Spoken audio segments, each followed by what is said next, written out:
সাগৰত শামছুৰ ৰহমানৰ দৰে খিলঞ্জীয়া মানুহৰ মাটি কোনোবা যোশী উপাধিৰ মানুহে আহি জোৰ জবজ দখল কৰিব, তাতো আৰক্ষী সহযোগত, এইটো খিলঞ্জীয়া মানুহৰ বাবে অশনি সংকেত, বিশেষকৈ শিৱসাগৰৰ বাবে অশনি সংকেত। আৰু শিৱসাগৰৰ বাবে অশনি সংকেত মানে অসমৰ বাবে, উজনি অসমৰ বাবে অশনি সংকেত।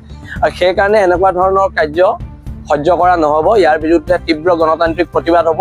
আৰু আমি আৰক্ষীক আহ্বান জনাইছোঁ, অসমৰ DGPক আহ্বান জনাইছোঁ, এই যোশী উপাধিৰ মানুহজনক অতি শীঘ্ৰে গ্ৰেপ্তাৰ কৰি কাৰাগাৰলৈ নিক্ষেপ কৰক। যি সময়ত মুখ্যমন্ত্ৰীয়ে মাটিৰ দালালিৰ বিৰুদ্ধে কঠোৰ স্থিতি লৈছে, সেই সময়ত যোশী উপাধিৰ মানুহ এজনে, অনা অসমীয়া মানুহ এজনে খিলঞ্জীয়া মানুহৰ মাটি দখল কৰিবলৈ আহিব, এই কাৰ্যক কোনো কাৰণতে গ্ৰহণ কৰা নহ'ব। আচলতে আমি বাৰে বাৰে কৈ আছোঁ যে অসমত খিলঞ্জীয়া অসমীয়া ভূমিপুত্ৰসকলৰ মাটিৰ অধিকাৰ থাকিব লাগে।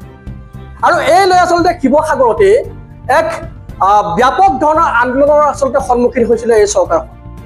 কিন্তু আমি শেহতীয়াকৈ লক্ষ্য কৰিছোঁ যে জনৈক যোশী নামৰ এজন ব্যক্তিয়ে খিলঞ্জীয়া অসমীয়া এজন লোকৰ মাটি দখল কৰিবলৈ গৈ সেই ব্যক্তিজনক প্ৰাণে মৰাৰ ভাবুকি দিছে। আৰু যাৰ পৰিপ্ৰেক্ষিতত অসমীয়া ব্যক্তিজনে এজাহাৰ দাখিল কৰিবলগীয়া হৈছে শিৱসাগৰ সদৰ। ইয়াতকৈ লজ্জাজনক কথা শিৱসাগৰবাসী হিচাপে আমি একো থাকিব লাগে বুলি আমি ভবা নাই। আমি কৈ আছোঁ যে শিৱসাগৰতে নহয়, সমগ্ৰ অসমত অসমীয়া খিলঞ্জীয়া ভূমিপুত্ৰসকলৰ হাতত মাটিৰ অধিকাৰ থাকিব লাগিব। আৰু এই ক্ষেত্ৰত যদি কোনো অনা অসমীয়াই হাত দিবলৈ যায়, তেওঁলোকৰ কিন্তু হাত ভাঙি পেলোৱা হ'ব।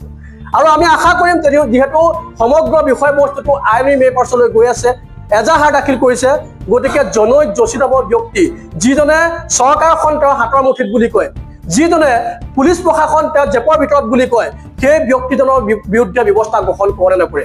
আৰু যদি নকৰে, ইয়াৰ এটা কথাই প্ৰতিমান যোৱা হ'ব যে অসমৰ প্ৰশাসন ব্যৱস্থা, অসমৰ চৰকাৰী শাসন ব্যৱস্থা, এই সকলোবিলাক অনা অসমীয়াৰ হাতৰ মুঠিত আছে।